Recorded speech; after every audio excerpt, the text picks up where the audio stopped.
I haven't felt more mixed about a game in a long time. I can't confidently say that this game is bad, but at the same time, I wouldn't tell you Superstars is good either. It's a weird in-between. Fair warning, we're going to talk about spoilers here, so if you don't want to see any, click out now. We're still barely into the lifespan of the game, but I wanted to talk about the game from a speedrunning perspective and if this game has the sauce. I'm a 3D Sonic speedrunner, so my opinion on how the game plays may differ from other classic Sonic runners, but I think that the general feel of Superstars is really good. They nailed the physics from what I've experienced in other classics, and I feel like I can move how I want to. Spin Dash acts a little strange on PC if you play at a frame rate that's above 60, so that's pretty annoying, but otherwise things feel good. All of the different characters feel good as well. They nerfed Knuckles by not allowing him to spin dash out of Glide, so he's probably one of the weaker characters, but the other characters feel like their special abilities are well suited for them and they're pretty good all around. Sonic, I would say, feels the best, but it's mostly because he's the only one who can drop dash and get moving upon landing the fastest. The new playable character, Trip, also feels pretty good. She has access to the same kind of abilities that the Spike Wisp has in other games, where she can grab onto the wall and roll up it, allowing her to get to so many places where others couldn't, without Emerldd powers at least, which I'll talk about shortly. She also has access to a double jump, making her the second best character easily next to Sonic, with access to her Dragon Super Form, which is insanely broken. If you haven't seen the clips already, using Trip's Super Form, she can basically skip most of the stages by wedging herself into a corner with a ceiling to get zip speed, to zoom to the end, even having the ability to clip through walls with the speed and skip every boss in the game. Moving on to the Emerldd powers, I'd wish they had done more with them. I like the ideas that they had for some, but a lot of them are pretty useless throughout a casual playthrough.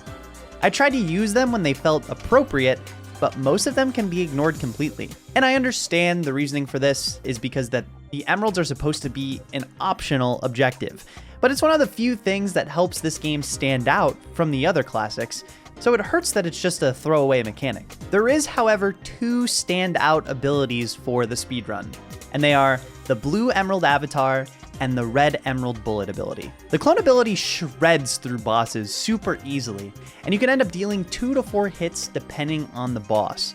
Although a lot of the bosses like to flee to the background for 20 seconds at a time, and I think this was in an effort to nerf the blue Emerld's power.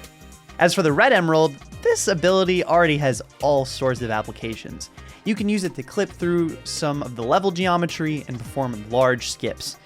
Use it as a backup to pull yourself out of the depths of the bottom route, or if you miss a jump, and you can even use it to damage bosses as well. There's a skip that you can perform when getting the Emeralds as well. Every time you collect an Emerldd, the game gives you an unskippable tutorial on how to use the ability. But during the special stage, after you tether the Emerldd, if you pause, hover over reset, and press and hold A plus start, you collect the Emerldd and restart the stage you're on. Now, it might sound like it loses time to do this since you have to navigate to the Emerldd portals anyway, but generally they're out of the way, and restarting Bridge Island Act 1, for example, lets you get speed shoes at the start again. Now, we can't talk about this game without talking about the single biggest flaw with it, the boss fights. These fights aren't bad because they aren't creative or cool or anything. The reason they're so bad is because you just have to sit there most of the time. Bosses, after being damaged, get a long period of invulnerability, and then often flee to the background where they can't be reached at all. It makes the pacing of them miserable. In the last boss fight in the story, the boss doesn't even leave the background in the first phase. I don't mind the bosses having periods where you can't hit them, but then don't make it so that you can only hit them once before they run away again. It just bloats the fight and makes them more annoying than rewarding. Thankfully, more and more boss skips are being found every day, and we already have 7 skips that can be done with all of the characters in the main story. Almost all of them involve using the fireball to clip out of bounds and go around the boss in some way. So what do I think of the speedrun? Honestly, if you would have asked me a week ago, I would not have been super enthusiastic about the run. We've been able to skip more and more bosses over time, allowing for less downtime in the run, making it more active and more fun. But one of the big things for me is that I'm a 3D Sonic speedrunner, so there's a huge learning curve when it comes to moving over to the 2D realm. It's a fun experience, but it's definitely a challenging one, and I'm finding myself kind of wishy-washy on my opinions of just the speedrun generally. But I think from an objective standpoint, The run has a lot of room to grow, and when I'm playing well in the game, it feels good. And that's a really good indication of a good speedrun. So as of recording this video, there has been more tech found with Tails that makes him basically unstoppable. He has this exclusive clip that he can do on corners, and not every corner can you clip into, but there's a bunch of them all over the place that Tails can clip into.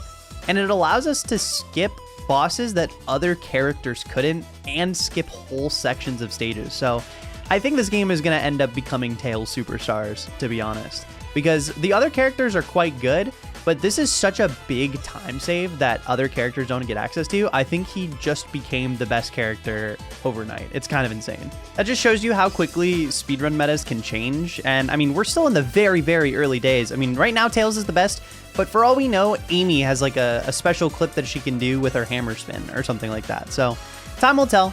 But for now, Tails is definitely the best character.